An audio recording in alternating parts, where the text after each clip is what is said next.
आप रामायण के केवट को देखो, उसके पास पैसा कहां था, गरीब आदमी था, नाव चला के गुजारा करता था, लोगों को इस पार से उस पार उतारता था, और जो मिल जाती थी मजूरी उससे अपना घर का गुजारा करता था। और कथा आती है कि एक दिन भगवान राम पधारे, लक्ष्मण जी सीता जी साथ में। केवट को कहा नाव लेके आओ। केवट ने कहा मैं नहीं लाऊंगा। क्यों? बोले प्रभु मेरे को पता है कि आपकी चरण रज पत्थर पे पड़ी थी तो उसमें से एक नारी प्रकट हो गई थी, अहिल्या। अहिल्या की कथा है ना, पत्थर बन के पड़ी थी, राम जी की चरण रज पड़ी, वो नारी प्रगटी, वो स्वर्ग चली गई। कहीं आपकी चरण रज मेरी नाव पर पड़े और उसमें से भी कोई नारी प्रकट होके चली जाए तो मैं कमाऊंगा क्या? इसलिए मैं नाव नहीं लाऊंगा, मेरे को माफ करो दाता। तो लक्ष्मण जी को हुआ कि हम तो आदेश के लिए तरसते हैं, इसको तो आदेश दे रहे हैं और ये मान नहीं रहा है, भाई तो कुछ तो तुम उपाय करो, हमको उस पार जाना है। केवट ने कहा एक ही उपाय है, आप मेरे को अपने चरण धोने की आज्ञा दे दो, मैं आपके चरण धो लूं अच्छी तरह से, जरा भी रजकण न रहे, ताकि मेरी नाव में से कोई नारी न प्रकट हो जाए। चरण धोने दो तो नाव में बैठने दो, नहीं तो नहीं बैठने दो। राम जी ने कहा ठीक है भाई धो लेना, तू ले आ नाव। और नाव लेके आया, फिर भी बैठा रहा नाव में। तो लक्ष्मण जी ने कहा चल भाई जल्दी कर। बोले जल्दी आपको है, मेरे को थोड़ी है। राम जी खुद बोले कि मेरे चरण धो तो मैं धोऊं, खुद बोले कि आजा बर्तन ले आ, पानी लेके आ। गंगा माता सोचने लगी कि ये केवट बड़ा जिद्दी है, अभी रोता रह जाएगा, क्योंकि भगवान तो वामन में से विराट होना जानते हैं। एक पैर इस पार एक पैर उस पार, वामन रूप में वामन से विराट हो गए ना, तो एक पैर से तो पृथ्वी नाप ली, एक पैर से ब्रह्मलोक नाप लिया, तो इनके लिए तो क्या कठिनाई है नदी पार करना। एक केवट रोता ही रह जाएगा, बहुत जिद कर रहा है। गंगा माता ऐसा सोच रही थी, पर राम जी ने तो केवट को कहा कि चल भैया आजा धोले मेरे चरण। केवट ने भगवान के चरण धोए, चरणामृत पिया, फिर भगवान को नाव में बिठाया, सामने पार उतारा। भगवान केवट को कुछ देना चाहते थे कि गरीब है। सीता जी ने देखा कि मेरे स्वामी कुछ देना चाहते हैं, पत्नी को पति का अंतर्यामी होना चाहिए। राम जी ने कहा नहीं, पर सीता जी समझ गई। घर में अगर कोई व्यक्ति शराब पीता है, बुरा काम करता है या बुरे रास्ते चल रहा है, तो उसके लिए मन में जप करो कि उसका स्वभाव सुधर जाए। कौन सा मंत्र जपे? एक तो जप करते समय सुबह जल भर के रखें, गुरु मंत्र जप करें, कटोरी में जल भर के रखें, जल में देखते हुए मंत्र जपें और वो जल उनको पिला दे। नहीं पिए तो दूध में डाल दे, सब्जी में डाल दे, आटा गूंथते समय रोटी के लिए उसमें थोड़ा डाल दे। और फिर कभी कभी मन में जप करें ओम ह्रीम ओम ह्रीम ओम ह्रीम ओम ह्रीम। अमुक व्यक्ति शराब पीते छोड़ दे, अमुक व्यक्ति गुटखा खाते मसाला खाते छोड़ दे। ओम ह्रीम ओम ह्रीम ओम ह्रीम ओम ह्रीम ओम ह्रीम, ऐसा दृढ़ता से करें। तो हमारी जितनी दृढ़ता होगी उतना वो व्यक्ति जल्दी गलत रास्ता छोड़ेगा और सही रास्ते पे चलेगा। हम किसी के लिए शुभ संकल्प करते हैं ना, तो वो बड़ा काम करता है, इसलिए किसी के लिए अच्छा ही संकल्प करें, बुरा न करें। किसी के लिए बुरा करने से हमारा बुरा हो जाता है। रेलवे स्टेशन पर दो व्यक्ति पहुंचे, दोनों ऐसे ही थे, ठग वृत्ति के पहुंचे। जनरल कोच में चढ़े तो भीड़ बहुत थी, खड़े रहने की भी जगह नहीं मिल रही थी, तो दोनों ने एक दूसरे को इशारा किया और चिल्लाने लगे सांप सांप, अरे सांप आयो रे, सांप सांप सांप, अरे सांप सांप। तो लोग डर के मारे उतर गए, अरे सांप है काट खाएगा मर जाएंगे। लोग उतर गए, जगह खाली हो गई। दोनों ने कहा एक बर्थ तेरी एक बर्थ मेरी, एक सीट तेरी, सो गए दोनों। आंख खुली उनकी सुबह तो एक दूसरे को कहने लगे अब तो अपना स्टेशन आने ही वाला होगा। कूली को पूछा अरे भैया बात सुन, ये कौन से स्टेशन पे गाड़ी खड़ी है? कूली बोला वही जहां से आप रात को बैठे थे। बोले क्यों, गाड़ी कैंसिल हो गई क्या? बोले नहीं नहीं, गाड़ी तो रात को रवाना होने वाली थी, किसी ने अफवाह उड़ाई, सांप सांप सांप। तो स्टेशन मास्टर ने सोचा कि ट्रेन में डब्बे में सांप हो और वो डब्बा ट्रेन के साथ रवाना करें, सांप किसी को काटे और कोई मर जाए तो रेलवे स्टाफ की बदनामी होगी। इसीलिए स्टेशन मास्टर ने वो कोच कटवा दिया, वो डब्बा कटवा दिया और गाड़ी चली गई। आप वहीं सोते रह गए। जो और के मुंह में शक्कर दे वो खुद भी शक्कर खाता है, औरों को डाले चक्कर में वो खुद भी चक्कर खाता है। दूसरों का भला कैसे। आजकल लोग बड़े चालाक हो गए, बड़े चालाक हो गए, अपनी चालाकी के द्वारा दूसरों को ठग लेते हैं। पर भाई, तुलसी सोई चतुरता जो राम चरण लवली। सच्ची चतुराई वो है कि आदमी भगवान में, भक्ति में गहरा उतरता जाए। देखो एक बात बड़ी पते की है, पेड़ होता है ना, पेड़ की जड़ें जितनी गहरी होती है ना, पेड़ ऊपर आसमान में इतना ही ऊंचा उठता है। उसी प्रकार जिसकी अंदर में, ध्यान में, साधना में जितनी गहराई होगी वो बाहर से उतना ऊंचा उठेगा। जितनी गहराई होगी, स्वयं में गहराई, बाह्य जीवन में उतनी ऊंचाई। पर जिसको आदत पड़ जाती है ना, वो गहराई नहीं पा सकता। पर ऐसा व्यक्ति भी सत्संग सुने तो जरूर उसका कल्याण होगा। आप एक बात बताओ मुझे, श्राद्ध पक्ष होता है ना, अभी आने वाला है श्राद्ध पक्ष कुछ ही दिनों में, तो हम लोग ब्राह्मण को लेकर आते हैं श्राद्ध कराने के लिए। ब्राह्मण आके बैठते हैं, हम थाली, कटोरी, गिलास, नैपकिन से पोंछ के ब्राह्मण के आगे रख देते हैं। तो ब्राह्मण ये नहीं सोचता है कि अब ये मेरे को रोटी देंगे कि नहीं देंगे, अब ये मेरे को खीर पूरी हलवा देंगे कि नहीं देंगे, ऐसा सोचता है क्या ब्राह्मण? बोलो तो। ब्राह्मण ऐसी शंका करता है कि थाली कटोरी तो रख दी, अब क्या पता सब्जी रोटी देंगे कि नहीं देंगे। नहीं, उसको तो पक्का होता है कि थाली कटोरी रखी है और लेकर मुझे आए हैं तो खाना तो जरूर खिलाएंगे, उसको पक्का होता है।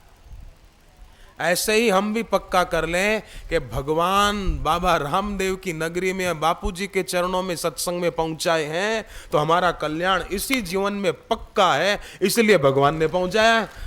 ब्राह्मण को पक्का होता है कि रोटी तो जरूर खिलाएंगे भाई, उसको शंका थोड़ी होती है कि रोटी नहीं खिलाएंगे, क्या पता देंगे कि नहीं देंगे, पक्का होता है। ऐसे हम भी पक्का कर ले बस।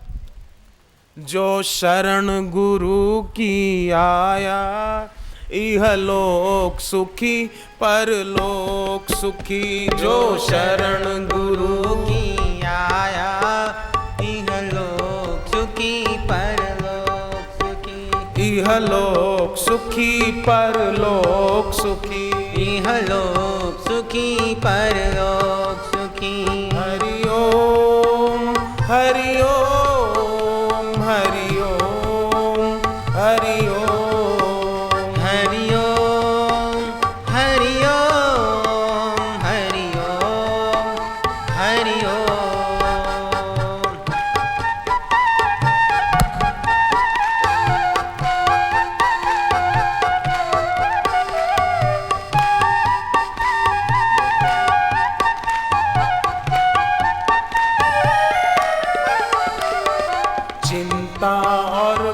सब मिट जाए, चिंता और भय सब मिट जाए। दुर्गुण दोष सभी छूट जाए, दुर्गुण दोष सभी छूट जाए। चमके भाग्य सितारा, इहलोक सुखी परलोक सुखी। चमके भाग्य सितारा,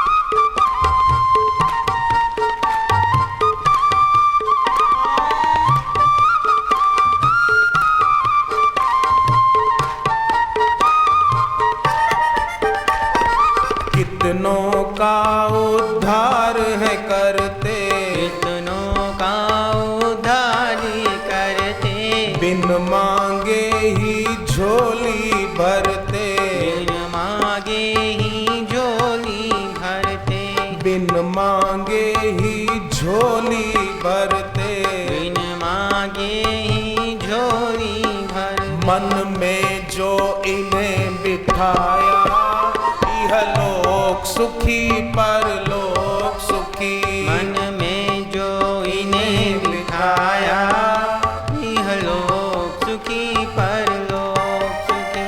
हरि ओम हरि ओम हरि ओम हरि ओम हरि ओम हरि ओम हरि ओम हरि ओम।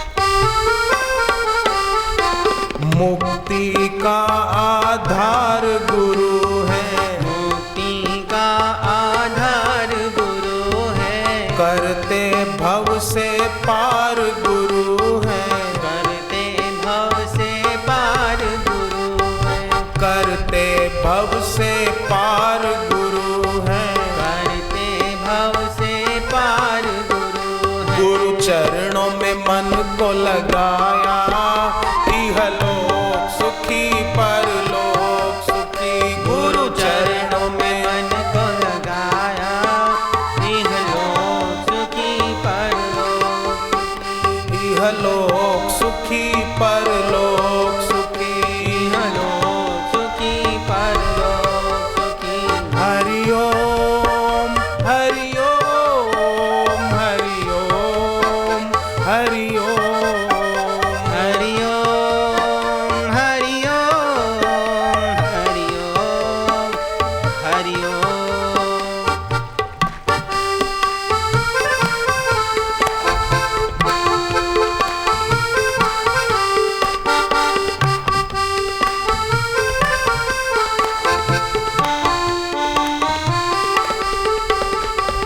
मन के विषय विकार मिटाते, मन के विषय विकार मिटाते, घट में हरि की ज्योत जगाते, घट में हरि की ज्योत जगाते, घट में हरि की ज्योत जगाते। घट में हरि की ज्योत जगाते। गुरु ज्ञान है जिसको भाया, इहलोक सुखी परलोक सुखी। गुरु ज्ञान है जिसको भाया, इहलोक सुखी परलोक सुखी। मेरे राम मेरे राम मेरे राम मेरे राम मेरे राम मेरे राम मेरे राम मेरे राम मेरे राम।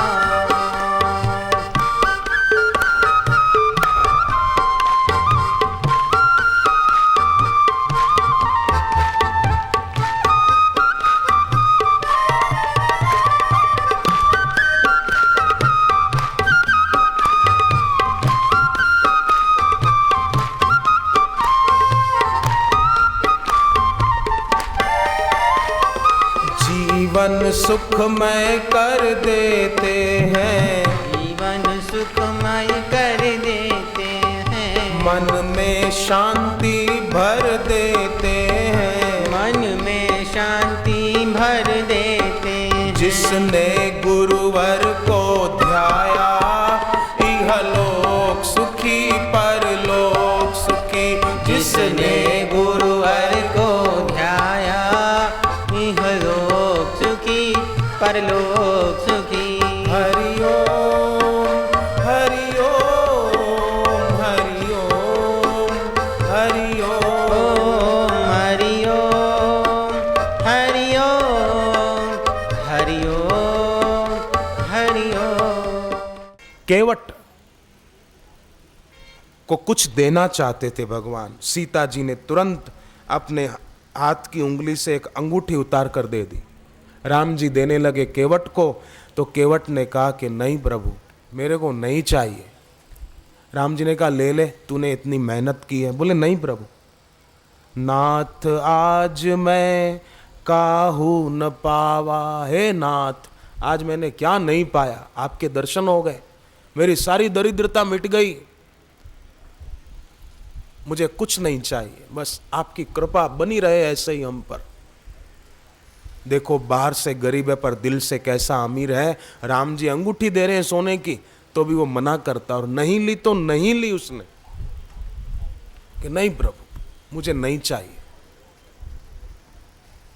कई बार बाहर से दिखने वाला गरीब दिल से बहुत बड़ा होता है, और कई बार बाहर से दिखने वाले बड़े बहुत छोटी बुद्धि के भी होते हैं, कोई कोई ऐसे भी होते हैं।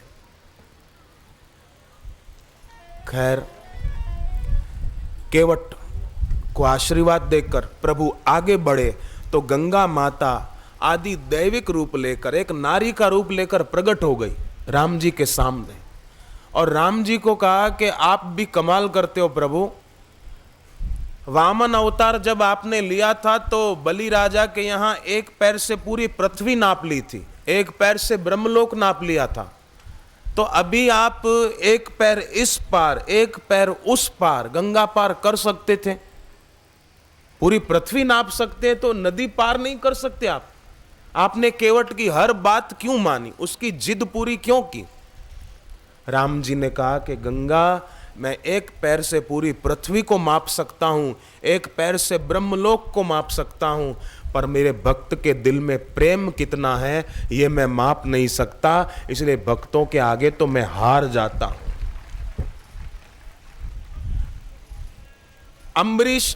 अम्बरीश राजा को मारने के लिए दुर्वासा ऋषि ने कृत्या छोड़ी कि अम्बरीश मर जाए। भगवान विष्णु का सुदर्शन चक्र आ गया और कृत्या को ही काट डाला। अब सुदर्शन चक्र दुर्वासा जी के पीछे पड़ा, इतने बड़े महात्मा दुर्वासा जी, उनके पीछे पड़ा भगवान विष्णु का सुदर्शन। दुर्वासा जी आगे और सुदर्शन पीछे पीछे। हालांकि दुर्वासा जी कोई गलत व्यक्ति नहीं थे, बड़ी ऊंची विभूति थे, उनको हमारा नमस्कार है, पर दुर्वासा जी ने पूरे मानव समाज को यह बताया है कि भक्त की शक्ति कैसी निराली होती है और भक्ति की महिमा कैसी होती है, ये दुर्वासा जी ने दिखा दिया। दुर्वासा जी आगे और सुदर्शन पीछे। दुर्वासा जी भागते भागते भगवान विष्णु के पास गए, उनके चरणों में गिर पड़े कि हे प्रभु, अब मेरे को आपके सुदर्शन से बचाओ, अब ध्यान देना, बड़ी काम की बात है ये। वही भगवान विष्णु जिनकी छाती पर भृगु ऋषि ने लात मार दी थी, लात मार दी थी। परीक्षा करने निकले थे भृगु ऋषि, समता किसकी है ज्यादा। भृगु ऋषि ने विष्णु जी के सीने पर लात मार दी थी, तो भगवान विष्णु भृगु ऋषि की चरण चंपी करने लगे, उनके पैर दबाने लगे कि प्रभु आपको चोट तो नहीं लगी, हमारा हृदय तो बड़ा कठोर है, पर आपके चरण कोमल हैं, चोट लगी होगी, नाथ क्षमा करना। अब वही भगवान विष्णु हैं। दुर्वासा जी उनके पैरों में गिरकर क्षमा याचना कर रहे हैं, पर भगवान कहते हैं देखो भाई, मैं कुछ नहीं कर सकता, क्योंकि मैं तो मेरे भक्तों का हूं, तो सुदर्शन भी मेरा कहना नहीं मानेगा, ये तो अम्बरीश का कहना मानेगा, तब रुकेगा, नहीं तो नहीं रुकेगा। इसलिए आप तो अम्बरीश के पास जाओ। छाती में लात मारने वाले के पैर दबा रहे थे, माफी मांग रहे थे, और ये पैरों में आकर गिरे हैं, तो कहते हैं कि मैं कुछ नहीं कर सकता, अहम भक्त पराधीन यहां अस्वतंत्र इव द्विज। हे द्विज जाओ, मैं तो भक्तों के अधीन हूं, सुदर्शन मेरा कहना नहीं मानेगा। ये देखो भक्ति की महिमा, प्रेम की महिमा। और फिर दुर्वासा जी अम्बरीश राजा के पास आए। ऐसी ये भागवत की कथा है, किसी की उपजाई हुई कहानी नहीं है। तो कोई भी अपने को दीनहीन, गरीब और लाचार न माने। हम सर्व समर्थ प्रभु के भक्त भी सर्व समर्थ। हरि ओम, हरि ओम, हरि ओम, हरि ओम। माता पिता और गुरुजनों के आगे नम्र बने, पर कोई दुष्ट दुराचारी है तो फिर वीरत्व वाली भक्ति होनी चाहिए।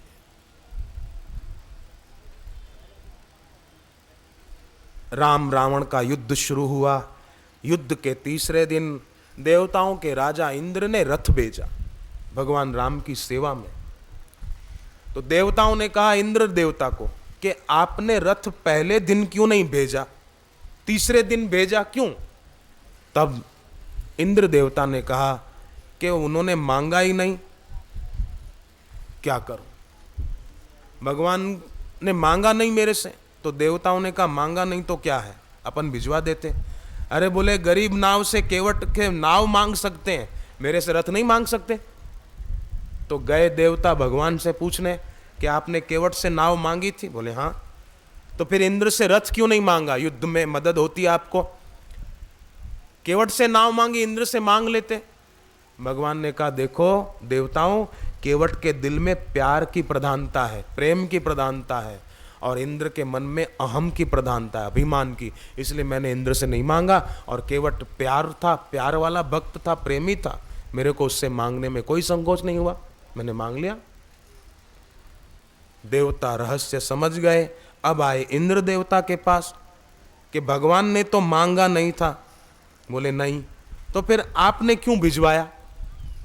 बोले मैंने देखा कि अब तो भगवान युद्ध जीतने वाले ही हैं, तो लाओ न रथ भेज दूं, अपना भी नाम हो जाएगा कि मेरे रथ पे बैठकर युद्ध जीते थे, इसलिए मैंने भेज दिया। अभिप्राय ये है कि केवट भले बाहर से गरीब था, पर दिल में कैसा प्रेम था कि उसकी जय जयकार हम आज भी कर रहे हैं, और भी बड़े बड़े संत, बड़े बड़े कथाकार उनके गुण गाते हैं। गरीब बाहर से था, पर दिल में भक्ति से, श्रद्धा से, नम्रता से, दैवी संपदा से गरीब नहीं था, दैवी संपदा थी। दैवी संपदा ही सच्ची संपदा है, बाकी तो सब यहीं का यहीं रह जाएगा, सब यहीं रह जाए।